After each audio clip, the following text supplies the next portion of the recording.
श्री कृष्ण के बीच संवाद के रूप में प्रकट हुई। श्री कृष्ण अर्जुन को जीवन, धर्म, कर्म और आत्मा के महत्व के बारे में गहन शिक्षाएं दी। उनके प्रमुख उपदेशों का सार निम्नलिखित है। कर्मयोग। व्यक्ति को अपने कर्तव्यों को बिना किसी फल की इच्छा के करते रहना चाहिए। कर्म करना हमारा धर्म है, लेकिन फल की चिंता नहीं करनी चाहिए। यह निष्काम कर्म की शिक्षा है। आत्मा अजर अमर है। आत्मा को ना कोई मार सकता है और ना ही इसे कोई क्षति पहुंचा सकता है, और ना शरीर नाशवान है, लेकिन आत्मा शाश्वत है। धर्म का पालन। जीवन में धर्म का पालन करना सबसे बड़ा कर्तव्य है। धर्म के मार्ग पर चलने से व्यक्ति सही दिशा में अग्रसर होता है। मोह से मुक्ति रहना। श्री कृष्ण ने कहा कि संसार मोह माया से भरा हुआ है।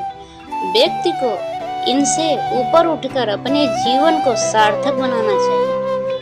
भक्ति का महत्व।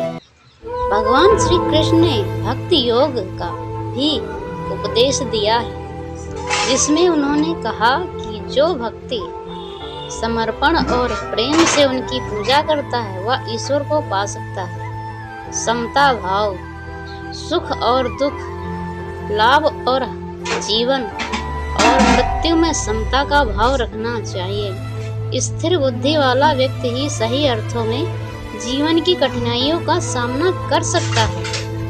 श्री कृष्ण वाणी का यह सार हमें जीवन में सही मार्ग पर चलने, अपने कर्तव्यों को पालन करने और सच्ची भक्ति की ओर प्रेरित करता है। श्री कृष्ण की वाणी का विस्तार गीता के विभिन्न अध्यायों में जीवन के हर पहलू पर गहरी अंतर्दृष्टि प्रदान करता है। उनके कुछ और उपदेशों, संदेशों को नीचे विस्तार से दिया जा रहा है।